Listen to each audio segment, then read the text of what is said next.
Vibration of 2 degree of freedom systems.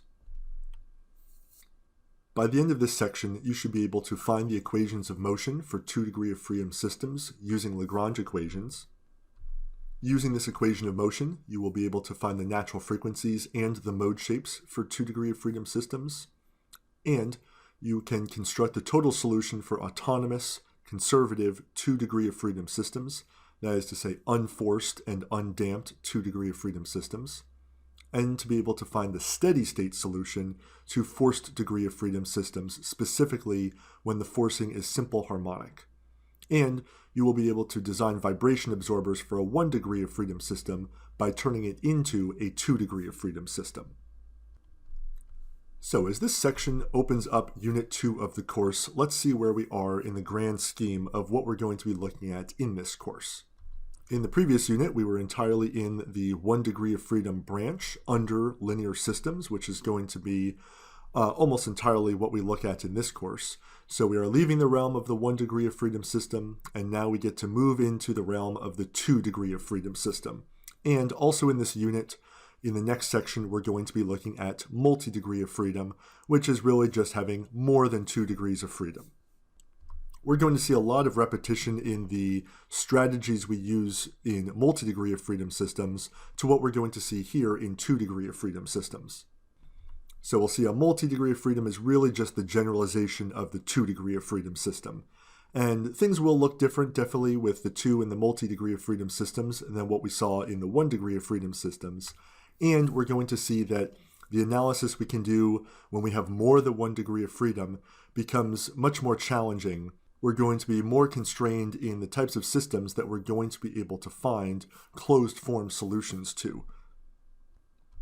But we're going to see the same types of differences in the systems we look at. Is it a forced or an unforced system? Is there damping or no damping? Still going to be a concern when we're in 2 and multi-degree of freedom systems. So what does a 2 degree of freedom system look like compared to what we've been seeing so far with just the 1 degree of freedom? When we're talking about a 2 degree of freedom system, really we're talking about having 2 independent degrees of freedom that completely describe the state of the system. In the previous unit, everything we looked at had 1 independent degree of freedom to it.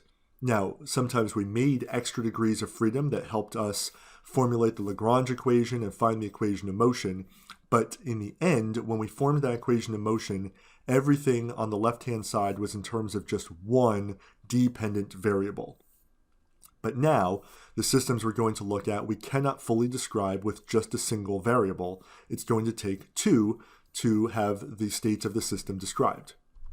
And we're going to see that just because we know the value of one of these degrees of freedom does not mean we will automatically know the value of the other. So the independences, they can change, their values can change independently from each other.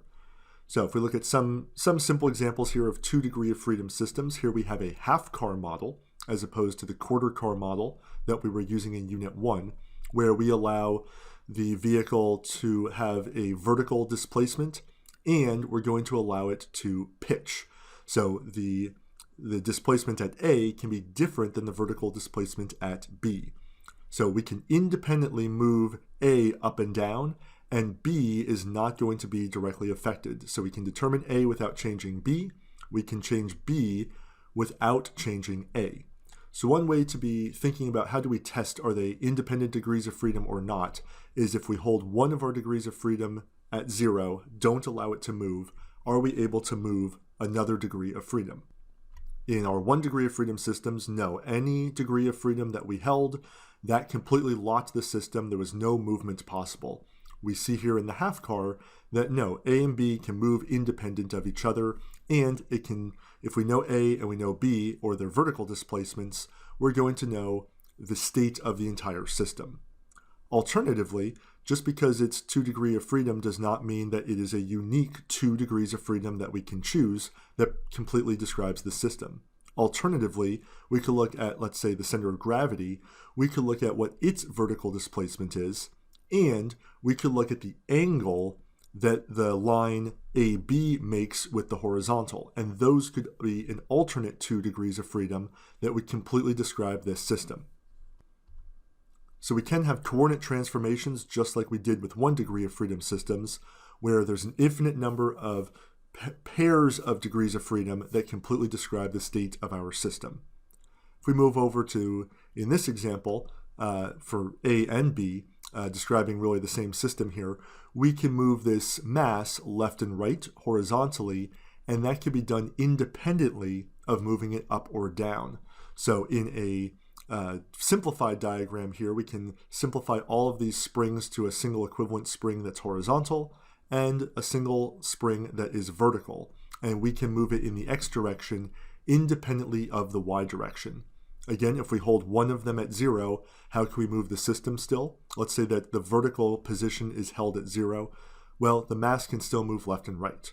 If we lock x to 0 and don't allow horizontal movement, we can still move mass up and down. So in this system on the right, we also see 2 independent degrees of freedom to completely state the position of our mass, the exact location of our mass. We need to know both x and y to know where it is in the plane. In these 2 degree of freedom systems, we're going to see that we are going to have 2 natural frequencies when we get to writing out our equation of motion and doing some analysis. But it's not going to be as simple to find as it was in 1 degree of freedom. In any 1 degree of freedom problem, once we were able to identify the equivalent spring constant and the equivalent mass, we could take the square root of k over m, and we knew our natural frequency. That is not true in 2 degree, multi-degree, or continuous systems, which we'll talk about in Unit 3. It's not root k over m. In fact, as we're going to see, there is no just equivalent k value or equivalent m value. Once we get to multi-dimensional systems, we are going to have, at least in Unit 2, matrices that are our stiffness, our mass, and our damping coefficient. But we want to be very careful that once we're out of 1 degree of freedom, we're not trying to take the square root of k over m. Now that we see that there's more than 1 degree of freedom that it takes to fully describe the system, how do we come up with the equation of motion that governs our system?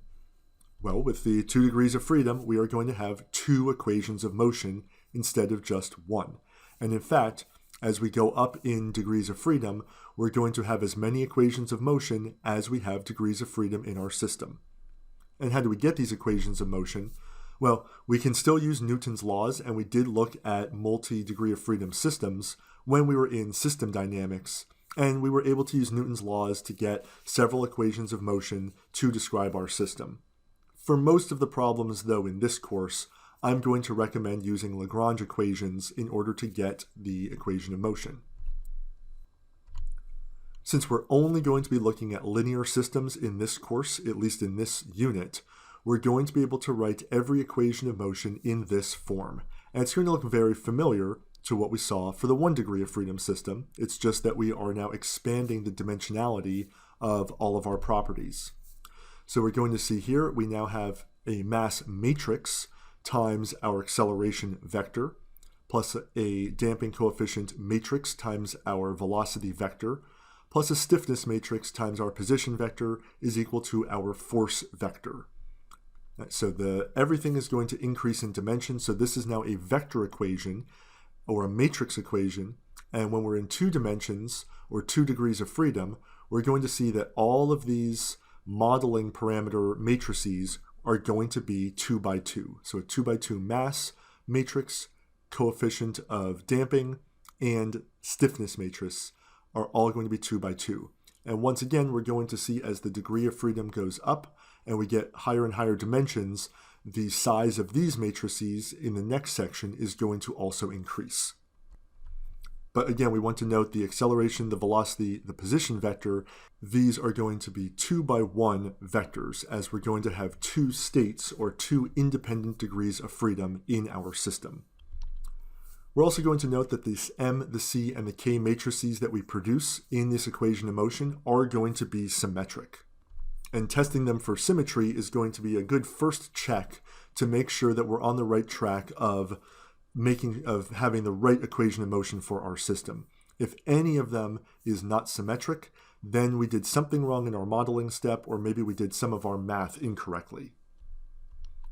Now that right-hand side, that f of t, that is going to in part determine how we solve for our closed form solution. What is our x of t in the end for this ordinary differential equation that we're creating? Just like we saw for 1 degree of freedom systems, it's going to be a different method if the right-hand side is 0. If it's an autonomous system, then we will have one solution method. If we have forcing and it's simple harmonic, we're going to see a case for that later in this section. And if the right-hand side is something else, something more complicated, that general forcing, then we're going to have a different solution method.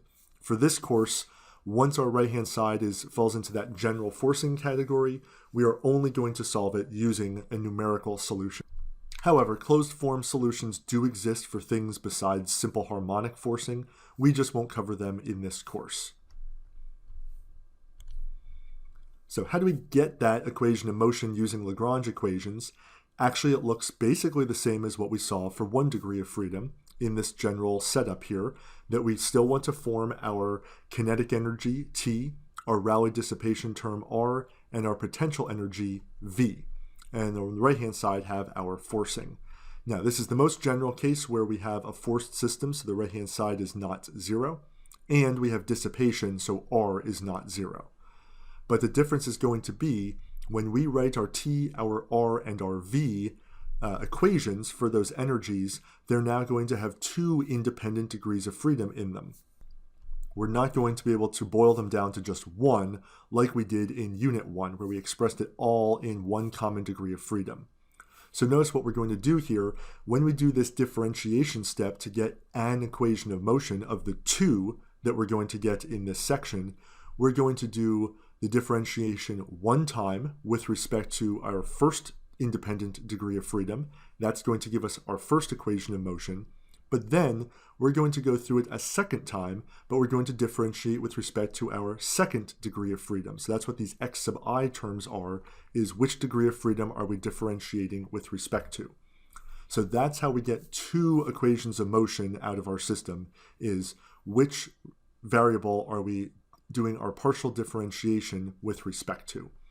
We can put these 2 scalar ordinary differential equations together that we get for our equations of motion and express them as a single matrix equation, and that's how we're going to form the M, the C, and the K matrices for our system.